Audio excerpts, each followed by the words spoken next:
안녕하십니까. 반갑습니다. 순천리빙TV 이율성소 조정성입니다. 오늘은 복숭아 당도 올리는 방법에 대해서 한번 논의해 볼까 합니다.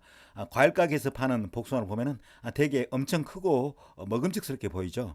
하지만 실제로 먹어보면 대부분 실망스럽게 그지 없습니다.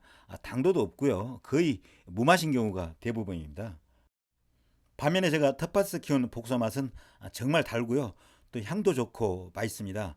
저뿐만 아니라 제가 키운 복숭아를 먹어본 사람들은 단 한 사람도 예외 없이 최고 맛이라고 엄지를 짙게 세웁니다. 그래서 왜 그런 차이가 나는지 궁금해서 하나씩 분석해 가고 있습니다. 분석하는 방법은 아주 간단합니다. 저는 지금까지 자연 상태 그대로 키우고요. 또 인위적인 간섭은 거의 하지 않았습니다. 동계전지도 최소화했고요. 전지를 할 때 특히 주지나 부주지에 붙어 있는 결과지는 아예 손도 대지 않았습니다. 그러한 결과 결과지가 밑으로 축축 늘어진 그 하수형 형태를 띠고 있습니다. 그리고 지난해까지는 봉지를 전혀 씌우지 않고 무봉지 재배를 했습니다. 그리고 금년에 처음으로 일부 복숭아에 봉지를 씌워서 시험 삼아 재배를 한번 해봤습니다. 그래서 오늘은 일단 봉지재배 결과를 한번 공유해 보고요. 이어서 봉지재배 장점과 단점을 자세히 한번 비교를 해 보겠습니다. 참고로 이 복숭아나무는 금년으로 5년 차를 맞이하는 월봉이라는 품종인데요. 과일이 익는 그런 숙기는 7월 중순경이 되겠습니다. 그리고 과일 무게는 약 한 평균적으로 한 250g 정도가 나가는데요. 조생종 품종으로는 상당히 열매가 큰 그런 대과성입니다. 품종 특성을 보면은 과일 표면에 적색의 줄무늬가 형성되어 있고요. 또 그리고 당도가 높지 않은 것으로 되어 있지만은 우리 집 것을 봤을 때 당도는 충분히 높고요. 그리고 향도 아주 좋습니다. 복숭아를 봉지를 씌워서 재배를 해본 결과 복숭아 겉모습은 아주 보기가 좋은데요. 복숭아 특유의 향과 당도가 상당히 떨어진다는 그런 느낌을 받았습니다. 봉지를 씌우니까 과일 크기가 어느 정도 커지는 그런 과일 비대 효과는 있었던 것 같습니다. 그리고 과일 표면이 햇볕에 직접 노출이 되지 않으니까 과일 표면이 분발한 이쁜 그런 천의 볼처럼 뽀얗게 보였습니다. 그런데 유감스럽게도 이런 과일 모양이 제가 흔히 과일 가게에서 봐왔던 복숭아와 비슷했습니다. 그러니까 보기에는 아주 크고 먹음직스러운데 일단 맛을 보면 별로 맛이 없는 그런 복숭아 말입니다. 복숭아의 봉지를 씌우면은 구조적으로 당도가 떨어질 수밖에 없을 것 같습니다. 왜냐하면은 봉지를 씌우면은 일단 과일의 착색이 쉽게 들어오지 않습니다. 수확기가 다 돼서 찍은 영상이 되겠는데요. 이렇게 봉지를 씌운 것과 봉지를 씌우지 않는 것의 착색 정도가 이렇게 차이가 납니다. 이렇게 착색이 안 됐는데 당도가 제대로 나올 수가 없겠죠. 실제로 연구 결과에 따르면은 이렇게 봉지를 씌우지 않는 무봉지 재배를 했을 때 당도가 1%에서 2% 정도 높게 나타났다고 합니다. 당도 차이가 1, 2%라도 경계선상에 있으면 그 1, 2%가 되어짐으로써 먹는 사람이 달게 느끼고 또 안 달게 느낄 수 있을 겁니다. 그리고 봉지를 씌우지 않으면 비타민 C 함량이 더욱 높아지게 되겠고요. 또 과피가 두꺼워져서 수송성도 증대된다고 합니다. 그리고 신맛이 다소 감사는 경향도 있겠고요. 전반적으로 그러니까 품질이 향상된다고 생각하시면 되겠습니다. 봉지를 씌워주면 과일이 커지는 비대 효과, 그리고 병충해 방제 효과, 그리고 과일이 뽀얗게 예쁘게 보이는 그런 미관상 효과가 있겠지만은 먹는 사람 입장, 소비자 입장에서는 맛이 중요하기 때문에 이렇게 봉지를 씌우지 않는 게 답이 아닌가 그렇게 생각합니다.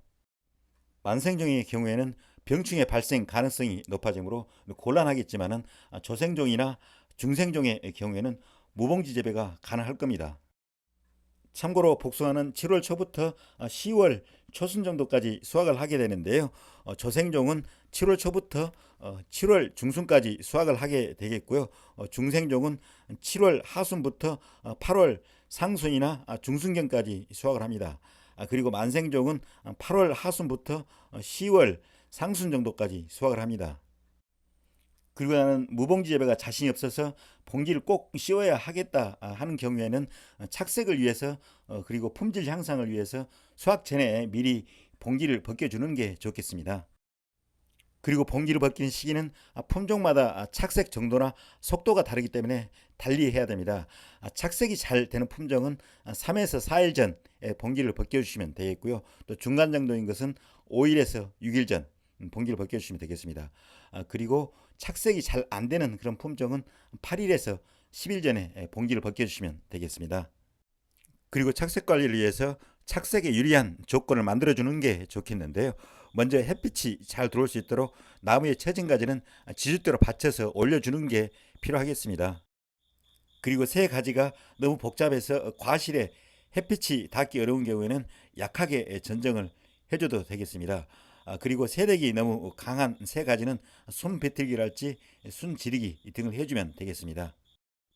그리고 착색 정지를 위해서 반사 필름을 깔아주는 경우도 있고요. 또 세력이 너무 강해서 엽수가 많아서 광부적 현상이 우려되는 경우에 과실의 그 바탕색이 녹색에서 백색으로 그런 변하는 시기에 주변 잎을 과실의 주변 잎을 따주기도 합니다. 그럼 여기에서 복숭아 봉지 씌우기의 장점과 단점을 다시 한번 정리를 해보겠습니다. 복숭아 봉지 씌우기의 가장 큰 장점으로는 무엇보다도 병충해 방지에 있다고 하겠습니다. 그리고 이쁜 외관을 만들 수 있겠고요. 또 과일 비대 효과도 어느 정도 누릴 수 있다는 데 있겠습니다. 저 경험상으로 봤을 때 봉지를 씌워주면 병충해 방지 효과가 상당히 있었던 것 같습니다. 도중에 이렇게 밑으로 땅으로 떨어지는 과일들이 봉지를 씌우지 않는 과일 숫자가 훨씬 더 많았던 것 같습니다. 그리고 제가 수확 전 일주일 전쯤 해서 봉지를 반쯤 벗겨놓은 게 있었는데요. 그 벗겨놓은 그 부분에서 잿빛무늬병이 발생한 것을 상당수 발견할 수 있었습니다. 저 경우에는 과일 수확 시기가 늦어지면 잿빛무늬병이 발생하는 경우가 좀 있는 것 같습니다. 따라서 이를 피하기 위해서는 과일 수확 시기를 너무 늦게 가져가는 건 좋지 않을 것 같습니다. 그리고 복숭아 봉지 재배의 단점은 물론 무봉지 재배에 비해서 복숭아 맛이 떨어진다는 게 되겠죠. 그래서 텃밭에서 복숭아나무를 키울 때는 무봉지 재배가 더 낫지 않나 그렇게 생각합니다. 그리고 복숭아 전문 가원에서도 봉지를 싸는 그런 인건비 절감과 품질 좋은 복숭아를 소비자에 제공하기 위해서는 장기적으로 무봉지 재배로 가야 되지 않나 그렇게 생각합니다. 하나 더 첨언을 드리자면은 무봉지 재배 시 가장 걱정스러운 게 병충해 방제 부분이 될 것 같은데요. 지난 3년간 무봉지 재배를 해본 제 경험을 비추어 볼 때 전반적으로 무봉지 재배가 더 바람직하다고 생각합니다. 다만 수확기에 임박해서 잿빛무늬병이 발생할 가능성이 상존하게 되겠는데요. 이 시기에는 방제 주기를 보름에서 열흘 정도로 줄여주면 좋을 것 같습니다. 그리고 복숭아의 과일 비대나 착색 및 당도 증진을 위해서 가장 흔히 사용하는 영양제는 칼슘제가 되겠습니다. 칼슘제는 관주 형태로 토양에 살포하기도 하고 또 옆면 살포하기도 합니다.